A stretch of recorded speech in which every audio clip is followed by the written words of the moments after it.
ये सवाल उस चिटपुट जानकारी, उस गॉसिप से आया है जो आपने सुना है कि किस तरह आप अपने ही वीर्य को आत्मसात करके उसे अपनी उच्चतर संभावना तक उठा सकते हैं। हाँ, ये सच है। साथ ही कोई परहेज के कारण ऐसा नहीं करता। अपनी ऊर्जा को आंतरिक बनाते हुए आप ऐसा करते हैं। सिर्फ ऐसा नहीं है कि कोई सेक्स से दूर रहता है और अचानक उसकी ऊर्जा संगठित होकर ऊपर बढ़ती। ये सच नहीं। अगर आपकी ऊर्जा संगठित होती है और बढ़ने लगती है तो सेक्सुअलिटी की जरूरत आपके लिए खत्म हो सकती, मगर ये आपको अक्षम नहीं बनाती, मगर उसकी जरूरत खत्म हो जाती। अब वो एक मजबूरी नहीं रह जाती।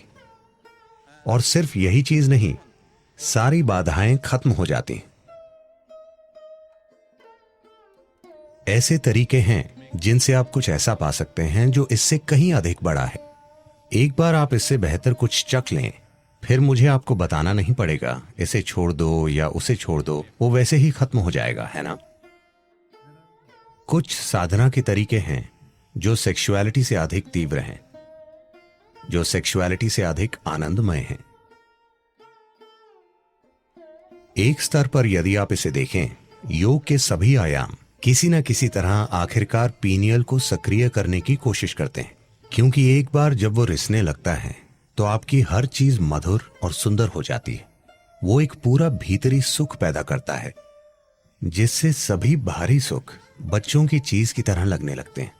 यही वजह है कि योगी सिर्फ आंखें बंद करके बैठते हैं, इसलिए नहीं कि वो सुख के खिलाफ हैं, वो छोटे सुखों के खिलाफ हैं, बस यही है।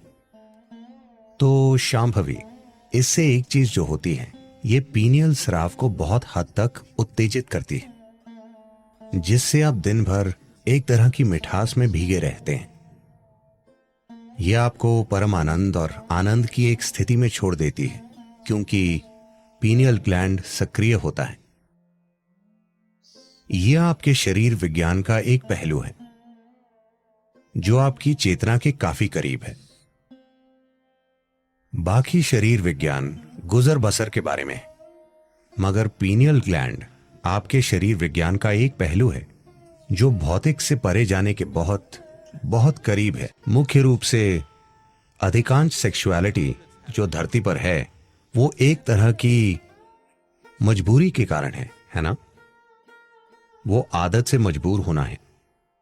जब आप चेतन हो जाते हैं, जब सारी बाधाएं गायब हो जाती हैं, ये भी गायब हो जाती है, सिर्फ इसलिए क्योंकि लोग शरीर पर इतने केंद्रित हैं।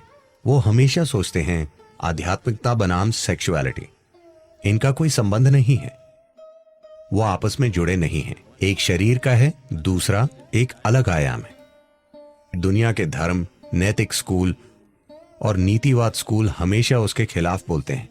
इसलिए ये लोगों के मन में इतना बड़ा मुद्दा हो गया है कि वो सोचते हैं कि परे के बारे में कुछ जानने का एकमात्र तरीका यह है कि आप इससे दूर रहें, क्योंकि कहीं ना कहीं आप एक इंसान की सरल बायोलॉजी को समझ नहीं पाते।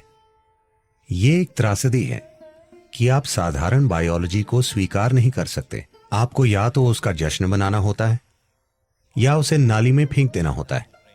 दोनों जरूरी नहीं है। आप उसकी सीमाओं को देख सकते हैं और उसकी संभावनाओं को देख सकते हैं।